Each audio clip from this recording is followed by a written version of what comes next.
Las marcas de la historia. Propias y ajenas. Marcas para conocer, para retener, para pensar. La rueda de la historia no se detiene jamás.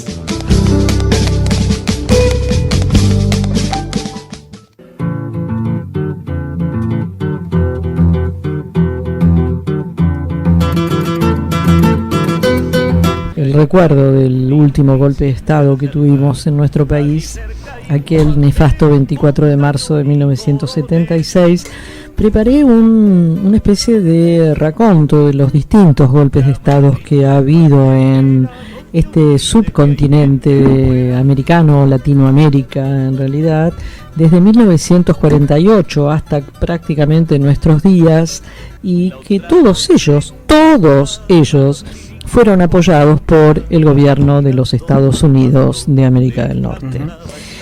Empezamos por ese año, casualmente, 1948, un 24 de noviembre, fue depuesto en Venezuela el entonces presidente Rómulo Gallegos. Hacía 9 meses que estaba en el poder y el gobierno fue ocupado por una junta militar, como habitualmente sucedió. 6 años después, en mayo de 1954, el general Adolfo Stroessner encabezó un tremendo golpe de Estado en nuestra querida República del Paraguay contra el presidente Federico Chávez del Partido Colorado. Se conformó entonces una junta de gobierno y se convocaron elecciones que el golpista ganó sin oposición. Imaginemos cómo deben haber sido aquellas elecciones, ¿no es cierto, Oscar? Tomó el poder en agosto, sí, a punta de bayoneta, de ese año 1954 y continuó su dictadura hasta 1989, señores. En junio de ese mismo año, del 1954, se concretó un golpe de Estado contra el presidente guatemalteco. En aquel momento era Jacobo Arbenz. Hubo ciertos documentos desclasificados por Estados Unidos en la década del 90 y colgados en la página de la oficina del historiador del Departamento de Estado de aquel país, que revelaron que el golpe fue organizado por la agencia de inteligencia, la nunca bien ponderada CIA. El mandatario al frente de Guatemala desde marzo de 1951, hacía apenas 3 años que estaba en el gobierno, había puesto en marcha políticas que daban mayor control del Estado sobre las riquezas guatemaltecas. En septiembre de 1963, estamos en la República Dominicana. Juan Bosch, que era el presidente, fue derrocado 7 meses después de haber asumido. Sí. O sea, esto era muy rapidito, muy, digamos, de una eficiencia realmente destacable, ¿no? 7 años después del golpe, fue ordenado por la misión militar norteamericana. En 1964 le tocó a Brasil. Fue escenario, el 31 de marzo de ese año 64, fue escenario de un golpe de Estado perpetrado por oficiales militares contra el presidente João Goulart. Inauguró un periodo, escuchemos, por favor, de 21 años de dictadura en Brasil. Documentos de la organización independiente del Archivo de Seguridad Nacional revelaron en el año 2014 que el entonces presidente norteamericano John Fitzgerald Kennedy estableció contactos con las Fuerzas Armadas brasileñas para preparar este golpe militar. En junio de 1966, nuestro país, fue derrocado el presidente Arturo Humberto Illia en un golpe que perpetró el ejército al mando de Juan Carlos Onganía. Los documentos desclasificados de la CIA, citados por el diario argentino La Voz, señalan que el comandante del primer cuerpo de ejército, era el general Julio Alzogaray, habría puesto al tanto de la fecha aproximada del golpe, del nombre de los oficiales involucrados y de las características del nuevo gobierno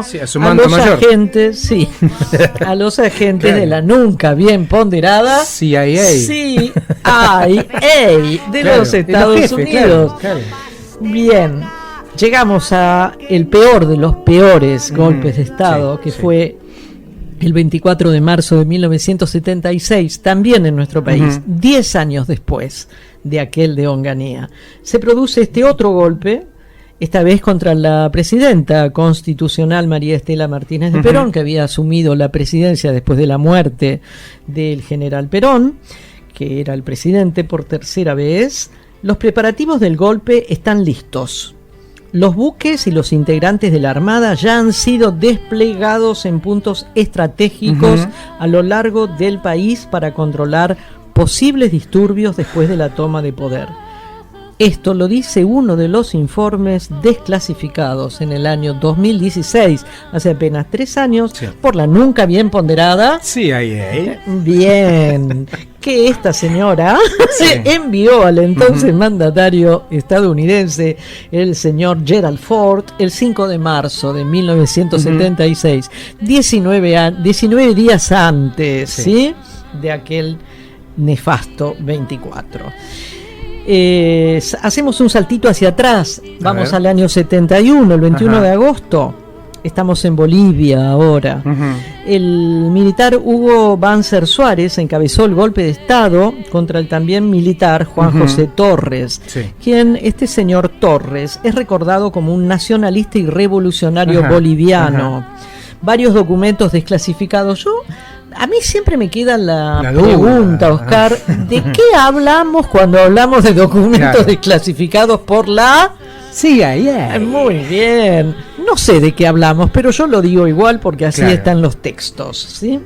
Varios documentos desclasificados en el año 2010 y colgados en la página también de la oficina del historiador del Departamento de Estado de este gran país del norte, revelan la participación de Washington en este golpe con la anuencia directa del presidente, en aquel momento Richard Nixon, y el secretario de Estado Henry Kissinger. En el año 73, 2 años después de esto que pasó en Bolivia, la CIA. Perfecto, participó activamente en el golpe de Estado de Uruguay, nuestro querido vecino. La acción fue liderada por el entonces presidente Juan María Bordaberry, con el apoyo de las Fuerzas Armadas locales. Por supuesto. Tras disolver las cámaras de senadores y diputados, que es lo primero que hacen siempre, y establecer un gobierno de facto, se mantuvo como mandatario el tal Bordaberry hasta el año 76. Y después lo sucedieron varios militares, como corresponde, obviamente, hasta 1985. Uruguay sigue todavía peleando por la ley de la amnistía que rige en aquel país. Exacto.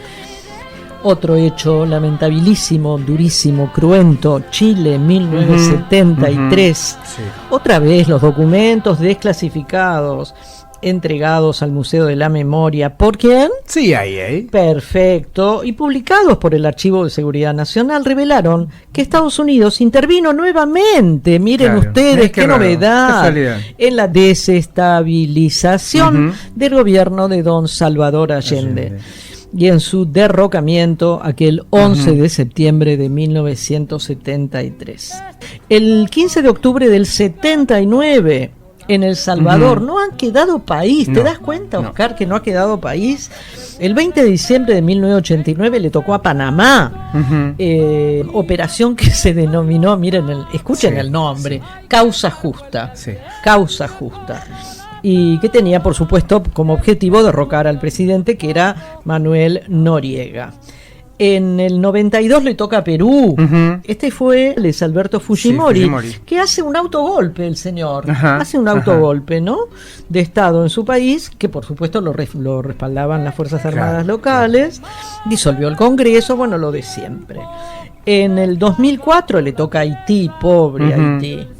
Ahí lo derrocan a Jean-Bertrand Aristide, que fue obligado a abandonar su país. Él declaró que un grupo de militares estadounidenses había acudido a su residencia en Puerto Príncipe. O sea, se metían en todas las casas de gobierno y lo obligaron a firmar un documento por el cual cedía el poder a las Fuerzas Armadas. En el año 2009, acá nomás, lo que pasó en Honduras, ya no con milicos o militares, pero ya empezaron a tener otro perfil, los golpes de Estado, exactamente, y derrocaron a Manuel Zelaya. Haya. Sí, En el 2011, otro también golpe muy cercano y con otro perfil y no recurriendo a las armas, derrocaron al presidente Fernando Lugo en el Paraguay, que estaba en el gobierno apenas 3 años y 10 meses y fue interrumpido así bruscamente por un golpe de Estado que lo camuflaron, lo disfrazaron, digamos, de un proceso de juicio político, bueno, como el 31 de agosto del año 2016, otro disfraz, otro camuflaje. El Senado destituye a la presidenta Dilma Rousseff en Brasil. Ha sido bastante tedioso recordar todo esto. Fueron 17 golpes de Estado, pero no fueron los únicos, ¿eh?